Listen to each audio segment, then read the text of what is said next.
6:30 at the KNRS studios with President Neldon Johnson. Call pound 250, just say free solar to reserve your seats.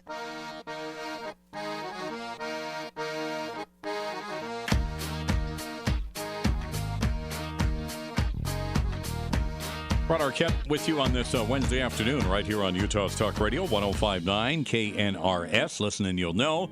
Be a part of the conversation if you'd like. Our toll-free number is 888-570-8010. On your cell phone, all you do now is have to hit pound 250. That's pound 250. And when prompted, just say, hey, Rod, and that will put you into the show as well. All right, big vote in the U.S. House tomorrow. Major piece of legislation. Going to see how important Donald Trump and Paul Ryan are anymore. Of course, the House will vote on the Republican plan to replace Obamacare. Indications are it will be a very, very close vote. As a matter of fact, members of the Freedom Caucus, say they have enough votes to kill the bill already. Abby, of course, at the top of the hour, had a comment from Utah Senator Mike Lee. If it ever does get to the Senate, he will, in fact, vote on it. As a matter of fact, the Washington Examiner has a story this afternoon that Senator Lee is saying that the Senate parliamentarian has told him that it may be possible for Republicans to push harder on repealing Obamacare's regulations than the current House bill. Now, that directly contradicts an assertion by House leadership that the legislation goes after Obamacare as aggressively as possible under Senate rules. He claims he's been told something differently. Well, let's talk about health care in America, talk about Obamacare, talk about the GOP alternative plan. Joining us on our Newsmaker line right now is Dr. Jeff Steagall. Dr. Steagall is the dean at the Weber State University Goddard School of Business and Economics. Dr. Steagall, how are you? And welcome to the show. Doing fine, Rod. How are you? I'm great, thank you.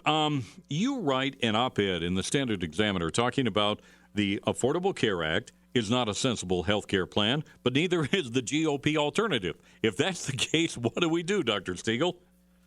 Well, I think a lot of us are surprised at the replacement plan. It's not very different from so-called Obamacare, and really doesn't address some of the things that are really critical in that legislation. Sometimes when a bridge is falling down, you can fix it up and prop it up, and that works fine. And sometimes the bridge is so far gone that you just need to tear it down and start over. And I think that's actually where we are with healthcare. We're dealing with a system that is so broken and has so many problems and came out of a non-market solution that we really ought to step back and restart the whole thing and build something that makes sense from scratch. Dr. Steagall, I love how you say that because I've asked that question before. Why not just step back, say, look, whatever we have in this country right now is simply not working. Let's just start fresh and really take a look at how we can make this better. Why are we reluctant to do that?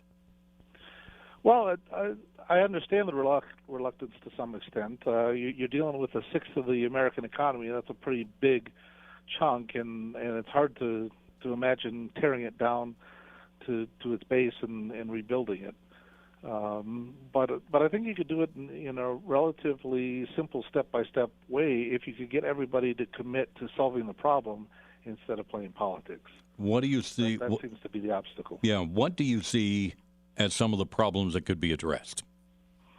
So one problem that needs to be addressed is we do need to find a way to cover everybody. That's something that has been talked about on both sides of the aisle, and nobody's been able to accomplish that yet. Health care, you certainly want to make sure that you've got the sick in the same pool as the healthy, and right now that doesn't happen. Most of us get our health insurance through our employer. That means that we're healthy enough to work full-time and have jobs, and the healthier we are, the better our jobs are and the better our health insurance is. And that's just not the right way to handle it. We need to put everybody into the same pool. That would be a good start. We need to, if we're going to do this privately, we need to have some competition. And right now competition is very limited, mainly by state lines.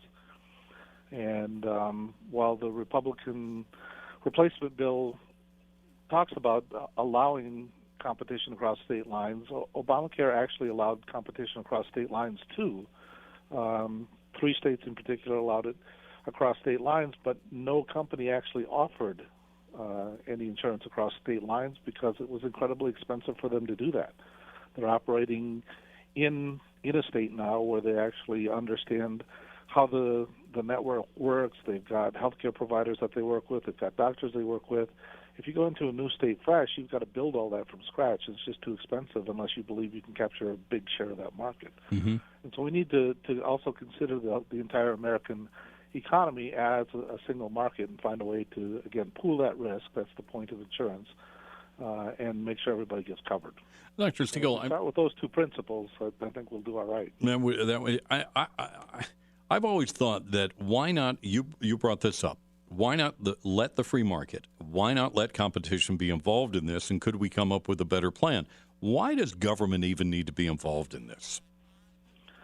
So Rod, I'm an economist, so I'll confess that right at the beginning. Okay.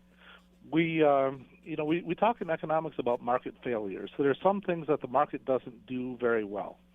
So when we talk about how great the market is, we have in mind a situation where you got lots and lots of individual consumers and lots of individual producers, and nobody's got any market power. But when you talk about the insurance market, that's not the situation. We don't have hundreds of thousands of insurance companies. We have a handful of insurance companies. Mm-hmm. So the insurance companies have a lot of power. And that means that you don't get that really nice socially optimal solution in that market all by itself. You need the government to get involved in this because otherwise the powerful are going to take advantage of the less powerful, in this case, firms over consumers. Could states, Dr. Steagall, play a greater role in this, do you think? They certainly could, and I think the states are playing a pretty big role in there. I mean, in Utah, we declined to expand Medicaid coverage, right? Mm-hmm. And so that was a pretty big decision, and now we're sort of patting ourselves on the back for having made that decision because it's now not going to hurt as much when the block grants take effect, assuming that the Republican model gets passed. But on the other hand, all those folks who would have benefited from having better Medicare in the last couple of years, they've suffered. And some of them have died. So, and we're talking about pretty serious stuff here. Final question for you, Dr. Steagall. Knowing what's going on and knowing the situation that we have with the Affordable Care Act and also now with the new Republican plan, is there, from an economist point of view, and you may have mentioned this a moment ago, is there a way out of this? Yeah, I think there's a way out of it, but the way out has to be political.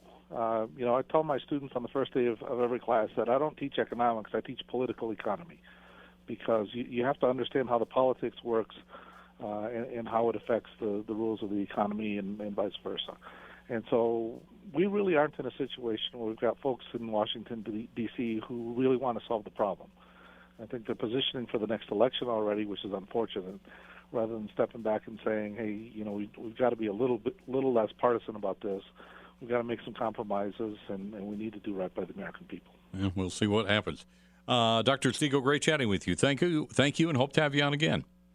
It's a real pleasure. I'd be happy to, Rod. All right, thank you very much. That is Dr. Jeff Steagall. He is the dean at Weber State University of the Goddard School of Business and Economics, talking about the fact that the Affordable Care Act, Obamacare is an essential health plan, but neither is the GOP plan. Where do we go from here? All right, more coming up on the Wednesday afternoon edition of the Rod Arquette Show. Great to have you along for the ride right here on Utah's Talk Radio, 105.9 KNRS. Listen and you'll know.